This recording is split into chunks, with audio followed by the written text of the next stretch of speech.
In the last few lectures, we were discussing about drawing ray diagrams for different object positions, and using that diagram we found out the characteristics of the image formed. In this lecture, I am going to discuss another area which is used to solve numerical problems in this chapter. Okay. In order to discuss that area, let us consider the case of mirrors.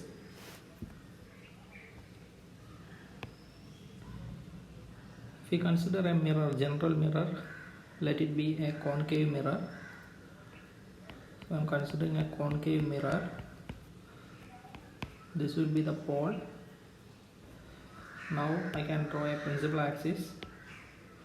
So I am drawing a principal axis which is passing through the pole. This is my principal axis, and that center point is my pole. This is my pole P.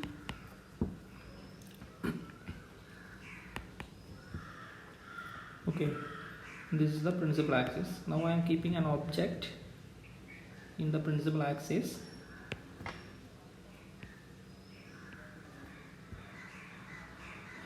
Let this object is having a height h. So h is the height of object. Now let us do one more thing. Let us define the focus for this one. This is the focus. F, capital F. Small letter F is focal length. So this is capital F, that is focus. Now let this point be the center of curvature, because center of curvature is twice the focus. Focal length, not focus, focal length, isn't it? So this is radius of curvature. This distance from pole to center of curvature, that is radius of curvature, that is capital R. Radius of curvature is the distance between pole and center of curvature. Now we need to define two more things. We already defined object. Now before that, let us do one thing. Now in this case, I am just taking a general case only. Any case you can consider. So in this case, our object is placed beyond C. When object is placed beyond C, you know that your image will be formed in between C and F, isn't it? How you are getting it? You will consider a ray which is passing parallel. It will pass through the focus after reflection, and another one you can consider that a ray which is passing through the focus. After reflection, it will pass as a parallel ray. So these two rays, actually there is a bending in my diagram, so let us change it. Now this is the case.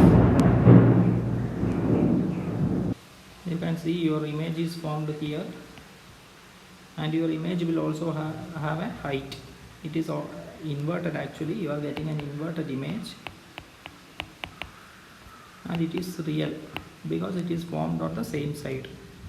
Okay, and the height of your image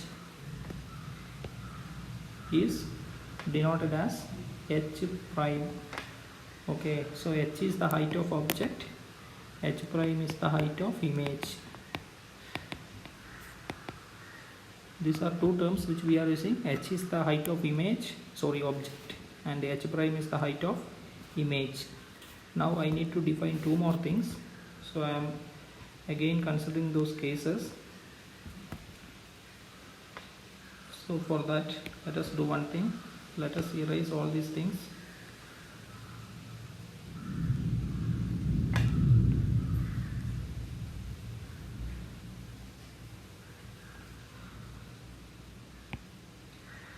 Now if we consider the case again, This is what you are having. Your F is here and you are getting an image here, isn't it? So this is h and this image height is h prime. Okay, now we need to define two more quantities. One is object distance and it is denoted by small letter u. Please remember that it is small letter u. I will define what is meant by this object distance. It is the distance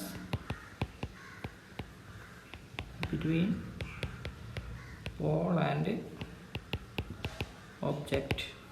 This is the definition for object distance. It is the distance between pole and object. Your object is here. Your object is kept here and pole is here. So this distance is taken as object distance and it is denoted by the letter u. Is it clear? Object distance is the distance between pole and your object. If your object is kept at C, then object distance is the distance between pole and C. That will be same as radius of curvature in that case. So what will be the position of object from pole to your object? How much distance is there? It is taken as object distance. In the same way, we will define one more thing.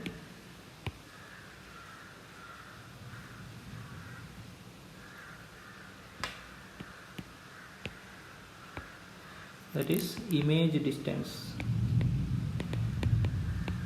It is denoted by small letter v. It is again small letter v. Please keep it in mind. It is defined as it is the distance between pole and image. So definition is clear. It is the distance between pole and image. This is your image point and this is the pole. So your image distance is this one. Distance between image and pole.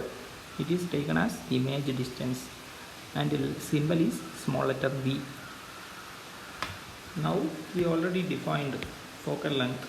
It is the distance between pole and focus. So this is the focal length. It is denoted by small letter f. So small letter f is the focal length. Focal length is defined as the distance between pole and focus. Okay, this is the third term, focal length. And another one, radius of curvature, which I already defined. It is the distance between pole and center of curvature. So in all these cases, you can see that we will measure any distance from pole. We will start from pole and we will measure up to the point. So pole is the starting point for any distance measurement. Okay. Along with this, we defined two more quantities. That is, one is height of object h, another one is height of image h prime. Isn't it? So in the next lecture, based on this, I will discuss one important formula, that is mirror formula, which is used to solve numerical problems. Before going on to that topic, all of you must be aware of these terms. Okay, I am considering one more example. In the case of concave mirror itself, I am considering another case. There will be a principal axis. This is the pole, and let us imagine that this is the focus, and this is the focus is capital F. Small f is not focus, it is focal length. This is center of curvature. Now let us imagine that you are keeping the object in between center of curvature and focus. And you know, if you keep the object in between C and F, you will get the image beyond C. Please check the ray diagram. You will get the image beyond C. Okay, so this is the object height and this is the image height, and the distance from pole to object is nothing but object distance. So this is u, and distance between image and pole, that is v, and distance from focus to pole, that is f. Then distance from center of curvature to pole, that is r, because your center of curvature is here. Okay, so we defined h prime, f, u, v and r. All the measurements are from pole. All measurements start from pole. So please go through this and take some other examples and check yourself.